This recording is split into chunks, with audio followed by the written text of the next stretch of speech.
अस्सलामुअलैकुम नाजरीन, मैं हूं आपकी होस्ट राबिया ख़ान और आप देख रहे हैं रेड मीडिया सर्कल। नाजरीन, दुनिया में क्या हो रहा है और टेक्नोलॉजी किस तरफ जा रही है, आज हम इसी पर बात करेंगे। बहुत सारी नई टेक्नोलॉजीज़ मुतारिफ़ करवाई जा रही हैं, हम इसी चीज़ पर बात करेंगे। हमारे साथ मौजूद हैं क्यूब स्टूडियो पाकिस्तान के CEO इमरान अख्तर शाह साहब। अस्सलामुअलैकुम सर। वालेकुम अस्सलाम, कैसे हैं आप? अल्हम्दुलिल्लाह सर, आप कैसे हैं? Thank you for having me. Sir, ये वर्चुअल प्रोडक्शन स्टूडियो, सर ये एग्जैक्टली है क्या, इसका क्या मतलब है? अच्छा, वर्चुअल प्रोडक्शन स्टूडियो आम अल्फाज में डिफ़ाइन करने के लिए एक ऐसा स्टूडियो है जिसके अंदर आपका जब आप फिल्म मेकिंग करते हैं, एडवर्टीज़मेंट करते हैं और उसके अलावा कोई ड्रामा शूट करते हैं, कोई गाना शूट करते हैं, तो पोस्ट प्रोडक्शन में जाके आप जो इफ़ेक्ट डालते हैं वो इफ़ेक्ट पहले से ही एलईडी स्क्रीन पे नज़र आ रहे होते हैं। तो जो VFX है उसके अंदर नॉर्मली ग्रीन लाइन लगी होती है और एक्टर या कोई करेक्टर उसको देख के एक्ट कर रहा होता है, मगर उसको सामने ग्रीन नज़र आ रहा होता है। यहाँ पे एक्चुअली उसको सामने वही चीज़ नज़र आ रही होती है जो मुझे और आपको फिल्म में, ड्रामा में, एडवर्टीज़मेंट में नज़र आ रही है। तो एक तो ये फ़र्क है कि फ़र्क ये है कि जो पोस्ट यानी कि पोस्ट प्रोडक्शन में जो आप इफ़ेक्ट डालते हैं वो आप रिकॉर्डिंग के टाइम पे इफ़ेक्ट आपके मौजूद होते हैं। एक तो ये फ़र्क है जी। ठीक है ना। तो इसको वर्चुअल प्रोडक्शन स्टूडियो कहते हैं क्योंकि ये नई टेक्नोलॉजी है, साल 2-3 साल से आई है।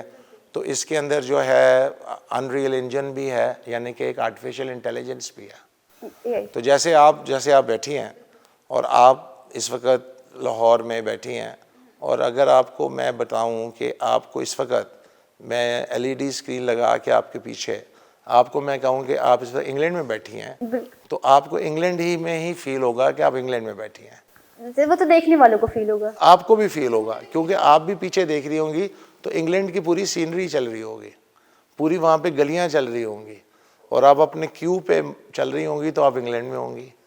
तो ये वर्चुअल प्रोडक्शन स्टूडियो है, ठीक है ना। तो ये इनिशिएट कैसे, मतलब कि दिमाग में कैसे आ गई ये बात? अच्छा, ये आइडिया कैसे हुआ स्टार्ट? हुआ ये कि इस साल के शुरू में ministry of IT and telecom ने एक centre of excellence in gaming and animation और centre of excellence in virtual production studio का एक प्रोग्राम शुरू किया।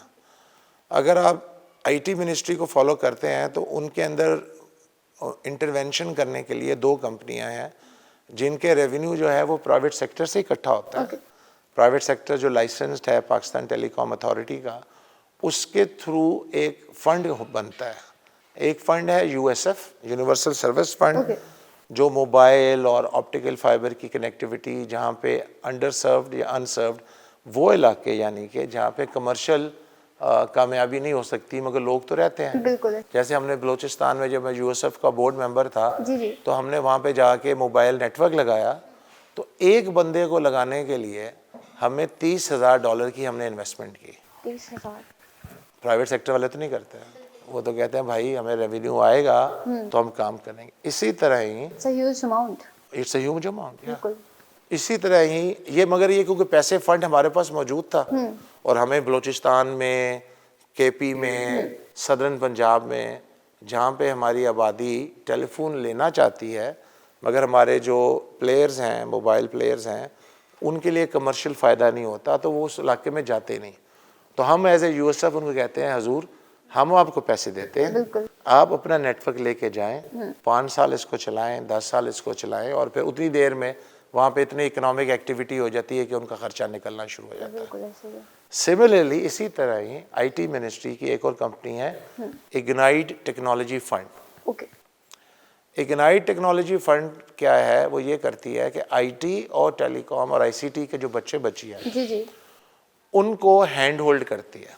यानी कि उन्होंने बनाए हैं नेशनल इंक्यूबेशन सेंटर। NIC क्या होता है? NIC एक ऐसी जगह होता है कि राबिया को अगर कोई आइडिया है, अब राबिया को आइडिया तो बड़ा ज़बरदस्त है मगर राबिया के पास पैसे नहीं है, राबिया के पास वो फैसिलिटी नहीं है, मगर आइडिया बहुत ज़बरदस्त है। तो वो फिर NIC में आती है और आगे कहती है वहाँ के जितने मैनेजर वह बैठे थे कि जी मेरा ये आइडिया है। वो आपका आइडिया आपको बाय इन करते हैं, आपसे बहस करते हैं, अगर उनको आइडिया पसंद आ जाए तो उसमें वो पैसे लगाते हैं। और उसके बाद उसको बनाते हैं। बिल्कुल। फिर आपके बिहाफ पे, आपको तो ये नहीं पता कि जी कि इसको इंटरनेशनली इसमें मैंने कैसे फंडिंग लेके आनी है, तो आपके लिए वो फंडिंग भी अरेंज करते हैं। तो इस सारे काम को हमने जो है वो ये है national incubation centre, okay. NIC। NIC। इसी तरह ही ये क्वेटा में है, गिलगित बल्तिस्तान में है, पेशावर में है, लाहौर में है, बिल्कुल। कराची में है। तो स्टार्ट हो गया इनसे? ओहो, ये पिछले 10 साल से चल रहे हैं। 10 साल से? 10 साल से ये पूरे पाकिस्तान में हो रहा है। वो है कि DG स्किल प्रोग्राम भी है। एक्चुअली मैं इग्नाइट वालों को कहता हूँ कि आप इतना अच्छा काम करते हैं मगर आप इसको प्रमोट नहीं करते। बिल्कुल। तो 2013 से 18 के दरमियान हमारी जो IT मिनिस्ट्री थी, जी। IT मिनिस्टर थी, उन्होंने एक DG स्किल्स प्रोग्राम स्टार्ट किया। DG स्किल्स प्रोग्राम में उन्होंने माइक्रोसॉफ्ट से, हवावे से और पाकिस्तान के ये टिश्कू टांके लगाने वाली जो है ना जी, एक है कंपनीज? नहीं, हम आपका एक हुकूमत पाकिस्तान का इदारा है। ओके।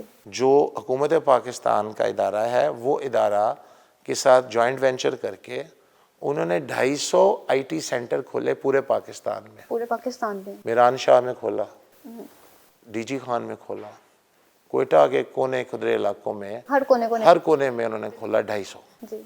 वहाँ पे फ्री ट्रेनिंग दी गई। ओके। और बच्चियों को खास तौर पे। अब उसके बाद वहाँ पे उस बच्चियों का 2018 में जब शाहिद साहब वॉज द प्राइम मिनिस्टर, तो वहाँ पे उन बच्चियाँ आई, तो मेरे साथ एक अमेरिकन काउंसलर बैठा हुआ था, तो मेरी आंखों से आंसू निकल रहे थे।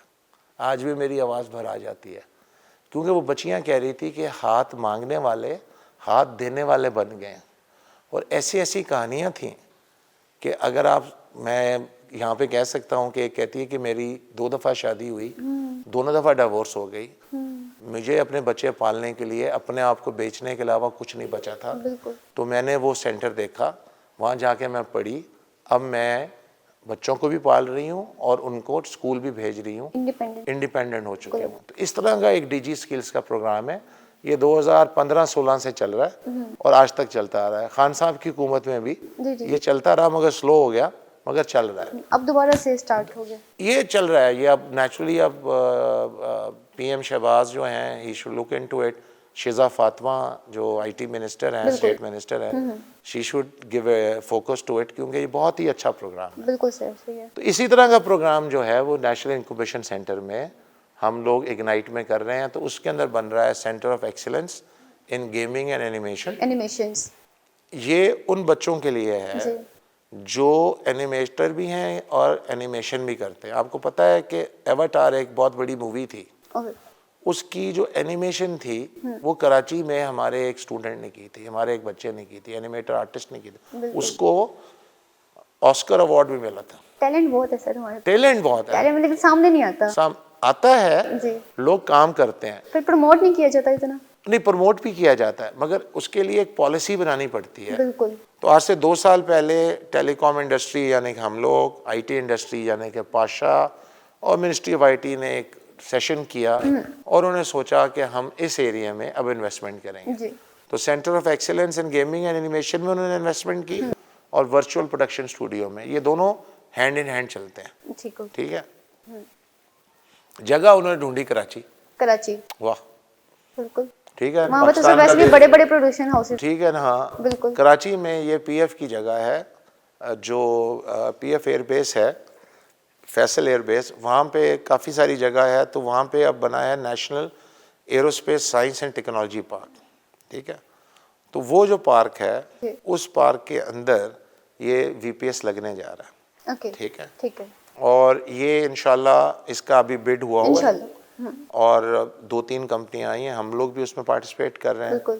हमें पूरी उम्मीद है कि God will be kind and we will gonna win it इंशाल्लाह। तो उसके बाद ये centre of excellence of virtual production studio start हो जाएगा। Centre of excellence and gaming and animation already award के स्टेज में है।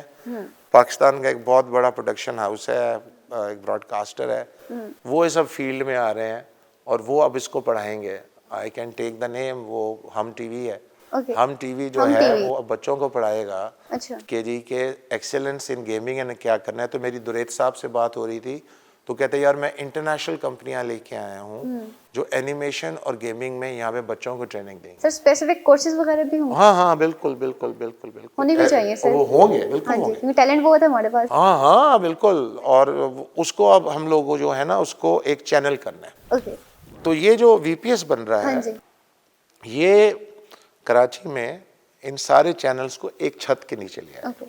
और उस छत से ये फिर काम शुरू होगा और ये वीपीएस का होगा इंशाल्लाह। सर अगर हमने स्टूडियो में एक टीवी शूट करना हो, टीवीसी शूट करना हो, सर इसका क्या प्रोसेस होगा, टाइम लिमिट कितना होगा इसका, और पोस्ट प्रोडक्शन का क्या तरीकाकार होगा? अच्छा, इसके अंदर जो चीज़ें बनती हैं जी। वो 4-5 चीज़ें हैं ओके। जिन्हें हम टीवी शूट कहते हैं, उसको आम अल्फाज में फिल्म मेकिंग कहते हैं, फिल्म मेकिंग। तो ड्रामा मेकिंग कहते हैं। बेसिकली तो आप कैमरा लगा के एक जब सीन शूट कर रहे हैं, वो ड्रामे में शामिल हो या फिल्म में शामिल हो, है तो फिल्म मेकिंग। ऐसे ही है। ठीक है। बिल्कुल। पुराने ज़माने में वो 35 mm का रोल होता था और वो कैमरा हाथ से चलता था। हाँ जी। या फिर Black and white। Black and white, फिर कलर हुआ, बिल्कुल। फिर उसके बाद सिनेमा स्कोप हुआ। जी। इस तरह ही ड्रामा है। तो अब जो ड्रामे पाकिस्तान में बनते हैं उसके अंदर तो एक लड़का, दो लड़कियां, दो लड़के, एक लड़का, उनमें तो इसकी गुंजाइश नहीं है। नहीं। अनटिल एंड अनलेस उन्होंने कोई कार का सीन दिखाना हो तो कार पे कैमरा लगाने की बजाय वो ये स्टूडियो इस्तेमाल कर सकते हैं। गाड़ी ला के खड़ा करें, गाड़ी चल रही होगी, पीछे से सारे स्पेशल इफेक्ट। और स्पेशल वो उसी वक्त आ रहा होगा और रिकॉर्डिंग हो जाएगी। या वो आप कहेंगे जी कि हमारे ड्रामे कराची में ज़्यादा शूट होते हैं तो वो दिखाते हैं कि करैक्टर जो है वो लाहौर गया हुआ है और वो गोल मंडी में घूम रहा है, वो घूम दिल्ली कॉलोनी कराची में रहा होता है। बिल्कुल। ठीक है ना, तो उसको अवॉइड करने के लिए आप ये काम कर सकते हैं। ये तो हो गया ना ड्रामे के हिसाब से। सर काफी क्रिएटिव है ये चीजें। हाँ हाँ बिल्कुल, बहुत ज्यादा और इंटरेस्टिंग भी है। इंटरेस्टिंग भी है। फिर दूसरा इसके अंदर जो हम काम कर सकते हैं कि जितने भी सॉन्ग्स बनते हैं, बिल्कुल। ओके। सॉन्ग्स के अंदर आपके जैसे अभी हमारे बहुत ज़बरदस्त काम होता है, we are very proud of it, कि दुनिया में कोक स्टूडियो पाकिस्तान, जो कोक स्टूडियो है, कोक स्टूडियो। इसका ब्रांड नेम कोक स्टूडियो है। बाकी जितने भी कोक स्टूडियो हैं दुनिया में उनके आगे कंट्री का नाम आता है, सिर्फ पाकिस्तान के कोक स्टूडियो को कोक स्टूडियो कोक कहते स्टूडियो हैं बिल्कुल। और ये कोक इंटरनेशनल की तरफ से है। अब उसके लिए अभी जो पिछले जो प्रोडक्शंस हुई हैं जिसके अंदर बड़े गाने मशहूर हुए हैं, एक एक गाने पे जी। 3-3 करोड़ रुपया कोका कोला का लगा। हमारे साथ काम करेंगे ये 1/3 होगा। ये है फर्क बहुत काफी जो फर्क आपका है। सवाल का जवाब है। सर एक जो कमर्शियल होता है हमारा आउटडोर शूट होता है, और वही सेम कमर्शियल अगर हम इंडोर वीपीएस में शूट करते हैं, सर कॉस्टली कितना मतलब डिफरेंस? देखें वो भी 1/3। आप बाहर गए, जी। आपने समंदर पे जाना है, हाँ जी। समंदर पे जाके आपने पूरा क्रू लेके जाना है। चले आप कहते हैं जी कि अरेबियन सी गंदा है, आप सैंड स्पिट चले गए, आप बलूचिस्तान चले गए, दूर जाके आपने शूट किया। बिल्कुल। एक 20-25 लोगों का क्रू है, उनको रोटी खिलानी है, उनको खाना खिलाना है, गाड़ियों पे जा रहे हैं, सिक्योरिटी है, ये है, पैसे लग रहे हैं ना बिल्कुल। प्रोड्यूसर के। ठीक है ना, ठीक है ना। जी। अब वही काम कैरेक्टर खड़ा होगा बिल्कुल। स्क्रीन के आगे, आगे हम रेत बिठा देंगे, पीछे से पानी आ रहा होगा ओके। और पानी का स्प्लैश भी उसके मुंह पे पड़ जाएगा और लगेगा यही कि ये वहाँ पे वहीं खड़ा पे हुआ बैठा हुआ है। वहीं बैठा हुआ है। ये 1/3 यानी कि जो भी कॉस्ट आपकी आती है प्रोडक्शन में 50% से 1/3 डिपेंडिंग क्या सीन है, ये सीन पे डिपेंड करता है। सीन पे डिपेंड करता है कमर्शियल्स वगैरह जो भी हो। क्या है, मगर कम से कम 50% तो कमी प्रोडक्शन की कॉस्ट में आ जाएगी। यानी कि अब फॉर एग्जांपल किसी ने लंदन ऐड शूट करने जाना है, ठीक है ना, 50% ऑफ वीपीएस पे कर लें। हाँ 50% ऑफ बिल्कुल ऐसा ही है सर। बिल्कुल। सर बहुत काफ़ी सारे ममालिक में तो ये है भी ऑलरेडी, तो उनको क्या फ़ायदा हो रहा है इससे? देखें ये नई टेक्नोलॉजी आई है, ये अभी यूरोप में लग रही है, ओके। पाकिस्तान साउथ एशिया में, इंडिया में लगा हुआ है, पाकिस्तान में ये पहला होगा। Okay. दुबई में नहीं है, अच्छा दुबई में नहीं है अभी? टर्की में लगा हुआ है। दुबई में चांसेस हैं? नहीं नहीं वो लगेगा और ये लगता है वो देखेंगे। ओके।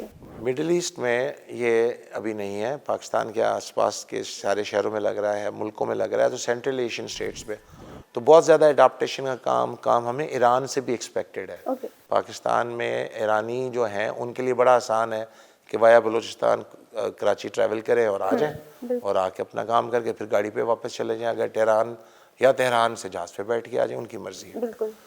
तो इसके अंदर जो रेवोल्यूशनराइज होगा पाकिस्तान में, वो 3 चीज़ें होंगी। ओके, क्या क्या? एक तो होगा आपका जनाब, पाकिस्तान में एक नया टैलेंट डेवलप होगा बिल्कुल। जो दुनिया में क्रू के तौर पे लोग उसको हायर करेंगे। वो इसको सीख के वो एज ए फ्रीलांसर्स के तौर पे दुनिया उनको हायर करेगी। वो जाएंगे, काम करेंगे, वर्चुअल आर्टिस्ट होंगे, एसेट आर्टिस्ट होंगे, सारे लोग होंगे, एडिटिंग के लोग होंगे जो इस टेक्नोलॉजी में काम करते हैं। बिल्कुल। तो ये दुनिया में जब जाएंगे तो पाकिस्तान वो पैसे लेके आएंगे, पाकिस्तान में डॉलर आएंगे, पाकिस्तान तो अमीर हो जाएगा फिर। पाकिस्तान फिर से ऊपर एक उठ बार रहा फिर है ऊपर आ आजकल जाएगा। आहिस्ता आहिस्ता। बिल्कुल। तो ये आईटी की जो एक्सपोर्ट्स की जो हम बात करते हैं, जी। तो इसको कहते हैं business process outsourcing, outsource. BPO.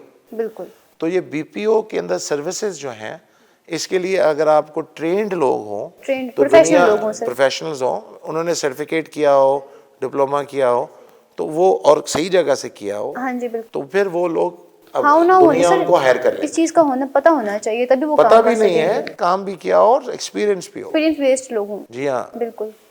एक तो वो आपकी पूरी एक जनरेशन जो है, जैसे आजकल बीए ऑनर्स प्रोग्राम मीडिया का बिल्कुल। बहुत सारी पाकिस्तान की यूनिवर्सिटीज़ करवा रही हाँ हैं, जी ऐसे ही है। तो 4-4 साल का कोर्स है, ऐसे ही है। बिल्कुल। ठीक है ना। बिल्कुल। तो आहिस्ता आहिस्ता आपको पढ़े लिखे बच्चे बच्चियाँ जो इस फील्ड में काम करते हैं वो आ रहे हैं, और वो 7-8 प्रोडक्शन है, एक्टिंग है, एडिटिंग है, पोस्ट है, फिल्म मेकिंग है, कैमरा कैमरा ऑपरेट वगैरह, कैमरा ऑपरेट कैसे करना है, डीओपी हैं, लाइट्स हैं, प्रोड्यूसर, सारा कुछ सब वो कुछ। सारा वो सीख के पढ़ के आ रहे हैं, ऐसे ही बिल्कुल। ठीक है ना। हाँ जी। हमारे यहाँ पाकिस्तान में बहुत सारे लोगों ने इसमें बहुत अच्छा कंट्रीब्यूट किया है, मगर वो एक सर्टेन लेवल से ऊपर नहीं जा सके, ओके। जिसकी वजह से आप देखें कि किसी भी ओटीटी प्लेटफॉर्म पे पाकिस्तानी ड्रामा नहीं चलता, क्योंकि वो शूट ही नहीं होता उस टेक्नोलॉजी और उस पैरामीटर्स पे कि वो इन ओटीटी प्लेटफॉर्म्स पे, नेटफ्लिक्स पे, डिज्नी स्टार पे ऐसे ही नहीं है। चल बिल्कुल सकता। ऐसे ही है। क्यों? जब ये बच्चे बच्चियां यहाँ से पढ़ के जब निकलेंगे, ये वाला ड्रामा बनाएंगे, इस स्टैंडर्ड में बनाएंगे, तो ओटीटी पे पाकिस्तान का कंटेंट जाएगा, उससे जो रेवेन्यू आएगा वो एडिशनल रेवेन्यू होगा। बिल्कुल। तीसरा, लॉस एंजलिस में अगर कोई फिल्म की शूट होती है तो हम कहते हैं फॉर एग्जांपल उसकी कॉस्ट $100 पर मिनट आती है। ओके। इंडिया में वो शूट करते हैं ओके। तो उसकी कॉस्ट फॉर एग्जांपल 60 आती है। उसी टेक्नोलॉजी पे, जी। उसी स्टैंडर्ड पे, जी। उसी हार्डवेयर पे जो लॉस एंजलिस में लगा हुआ है, जो कराची में लगने जा रहा है, जी जी। आपकी कॉस्ट $33 है। तो अब जो बड़े बड़े स्टूडियोज हैं, हाँ जी वो अपना काम करवाने के लिए पाकिस्तान आएंगे। बिल्कुल। जब पाकिस्तान आएंगे तो पाकिस्तान में क्या आएगा? ऊपर चला जाएगा। बिल्कुल। ये इसका सर हमारा कर्ज खत्म हो जाएगा। आहिस्ता आहिस्ता बिल्कुल। बिल्कुल हो जाए। देखिए तरक्की करेंगे। हमारे पास जो सबसे ज़्यादा राबिया जो चीज़ मौजूद है ना, जी वो है हमारे पास हमारे लोग। बिल्कुल। उसमें लोग पढ़े लिखे, अनपढ़ लोग, हर बंदे का पोटेंशियल होता है, ठीक है। तुम्हें एक ऐसा बंदा भी चाहिए जो तुम्हारा कैमरा उठा के लाया है, बिल्कुल सर। तुम्हारा ये सेटअप बनाया है, बिल्कुल सर। ठीक है ना। हर चीज़ का ध्यान वो वाला रखें। तुम्हें वो चाहिए बंदा, सही है। ठीक है। तुम्हारी एक कॉलीग है जो इस वक्त मुझे शूट कर रही है, बिल्कुल। फिल्म करा रही है, तो वो रोल कर रही है, बिल्कुल ऐसे वो ही भी है। चाहिए। तुम एक एंकर हो मगर तुम्हारा शौक है, तुम कर रहे हो, and then so on so forth. जी जी अब ये सारे जो लोग हैं, जी अगर इनको चैनलाइज कर दें आप एक तरीके से, बिल्कुल तरीके से। देखिए आईटी में तो हमने कर लिया, जी आईटी में तुम्हारे फ्रीलांसर्स हैं, बिल्कुल। $7 बिलियन की एक्सपोर्ट पाकिस्तान की हो गई। अब इसके अंदर हमने जो डिजिटल कंटेंट मेकिंग का जो अपॉर्चुनिटी पाकिस्तान में है उसकी प्रमोशन करनी है, तो इसके अंदर $7 बिलियन और ऐड हो जाएंगे। तो वो जो हमारे वज़ीर आज़म कहते हैं कि हमने 20 से 25 मिलियन डॉलर करना है, हम उसके करीब पहुंच जाएंगे बिल्कुल बिल्कुल। तो ये प्रोग्राम है, इसके लिए हम करने जा रहे हैं और अपनी कोशिश करेंगे। इंशाल्लाह। और एक चीज़ और, जी। लाहौर में NSIT पार्क बन रहा है। You being a Lahorian, you will be very happy to know, बिल्कुल। लाहौर में जी। मरियम नवाज शरीफ IT पार्क बना रही हैं 800 एकड़ में। 800 एकड़ पे। जहाँ बैठी हैं जी। फेज 7 में, जी जी। उसके बिल्कुल पड़ोस में ओके। 800 एकड़ में NSIT बन रहा है, ये PKLI के सामने। ओके। ठीक है, समझ पहुँच गई? बिल्कुल। ठीक है। हाँ जी। अब उधर एक है एजुकेशन डिस्ट्रिक्ट, 100-150 एकड़ में यूनिवर्सिटियाँ बनेंगी। अच्छा। एक है IT डिस्ट्रिक्ट, जहाँ पे IT की कंपनियाँ खड़ी होंगी। और एक है film city. Film maker students के लिए फिल्म सिटी बन रहा है, वहाँ पे स्टूडियोज बनेंगे, वहाँ पे ट्रेनिंग्स होंगी, प्रोडक्शन हाउसेज आएंगे, जस्ट लाइक जिस तरह दुनिया में होता है। बिल्कुल।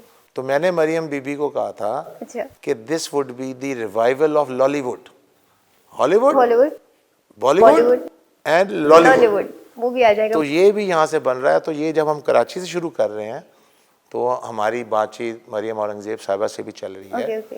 कि ये वाला जो इनिशिएटिव है, हुकूमत पंजाब अपने फंड से और प्राइवेट सेक्टर की मदद से, यानी कि अंडर पब्लिक प्राइवेट पार्टनरशिप, ये सारा प्रोसेस यहाँ पे करे।